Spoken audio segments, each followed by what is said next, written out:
Hello, my name is Pablo Lozano. I am a student at Stanford University, and I'm looking for a woman who's into spontaneous trips, loves a passion for learning, music, sports, long walks on the beach. No, I'm just kidding. As I said, my name is Pablo. I'm a student here at Stanford studying international relations with a focus on security and comparative governance. I'm also a new minor that I just took on as a minor in Islamic studies after a recent trip I took to the Middle East. So, Prior to coming to Stanford, I took a gap year and a half to be in the military. I did this for many reasons, but the biggest takeaway I think I got out of it was growing up, seeing a different perspective of the world, and seeing a different perspective of the country I live in because of the people I served with and was alongside with. I saw, and I was very humbled to realize that there was each person in this world has completely different opportunities, and the opportunities that I was given were very unique, and I was privileged. I was very privileged to have these opportunities because there are people who have maybe had just one of the experiences that I've had. So I'm very thankful for that, and the experience is very humbling. And especially moving forward to being a leader, hopefully in the future, I think that these experiences will carry me a long way. So I joined the military for several reasons. My goal is to become a politician in the future and run the country and represent people. Ideally, my dream is to run for president and win, so I'd like to be the president. And I think that because the military is now replacing a lot of the roles that the Department of State and ambassadors and other central intelligence agencies play in terms of foreign relations and diplomacy, I believe that it was important to see how, in firsthand, the military carries out some of these plans. So I got involved in military intelligence and just big operation ideas.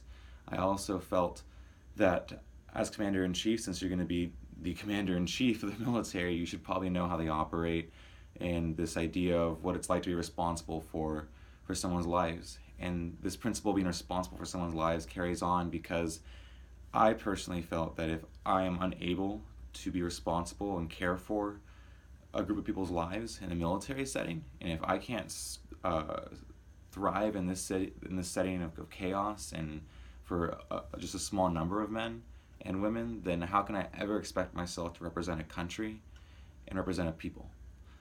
So there's a lot of challenges that came along with it, and a lot of ideas I had as to what I would benefit from being in the military. I kind of always just been born with this innate belief that it is my obligation to serve my country to my highest capacity. So this is one of the routes that I see as being very beneficial to doing this, implementing policy. I feel now at Stanford, I'm continuing on this legacy of trying to just learn and being exposed to everything. I want to make sure I'm educated, not just so that I can represent and teach and lead soldiers very well, but also so I can understand the policies that we're in and understand the world in which we live in. I said in my last bio a quote that I truly believe in, and I'm going to read it that way I don't butcher it. But I joined the military to defend the world in which I live.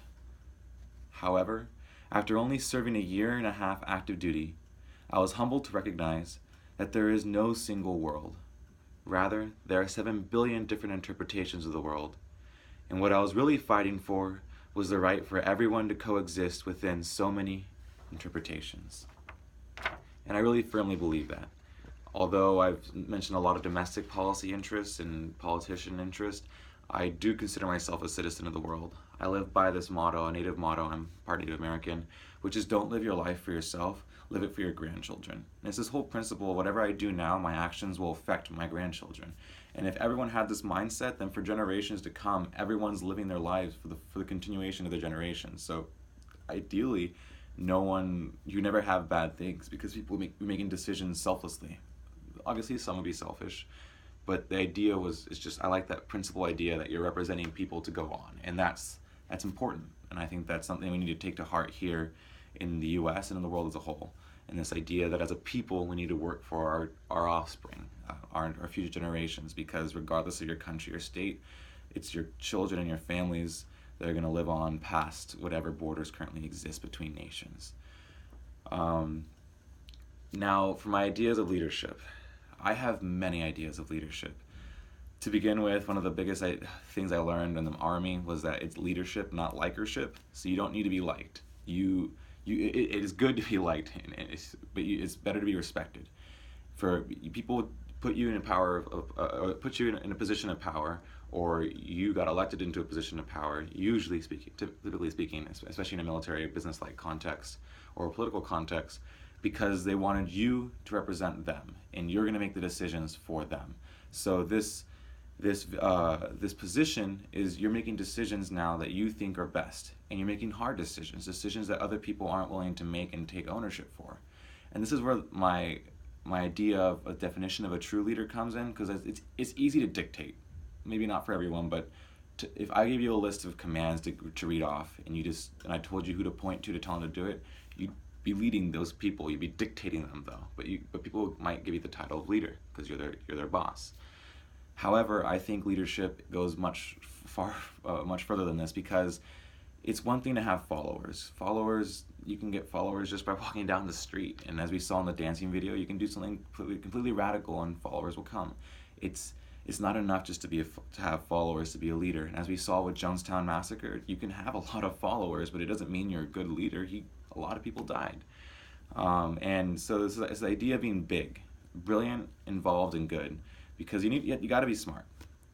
It's just, you got to be involved, because if to apply yourself, you got to be able to get involved in the society or the things that you're passionate about to lead, and you got to be good, because as Hitler showed us in World War II, you can be brilliant and involved, but use your leadership skills to do bad. So you have to be good, and this is principle of being ethically and morally good.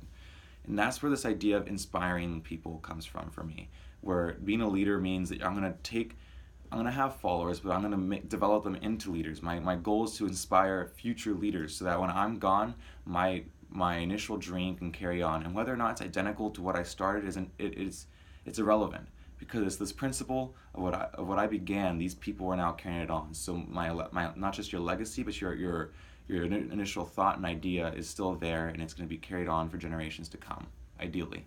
But just this idea that you don't want to just inspire followers. Anyone can gain followers in the right setting. It's this idea of inspiring someone to believe and help you get to what you believe in, and eventually joining arms and having the same exact belief. And I think that's what makes a leader powerful, and that's what I'm trying to get to, this idea where people can join arms, kind of in a grassroots movement in whatever it may be, maybe not just a grassroots movement, but this idea that people can come to a common agreement that these are things that are essential, these are beliefs that are essential for our existence, not just for ourselves, but for our grandchildren and their children to come on. Thank you.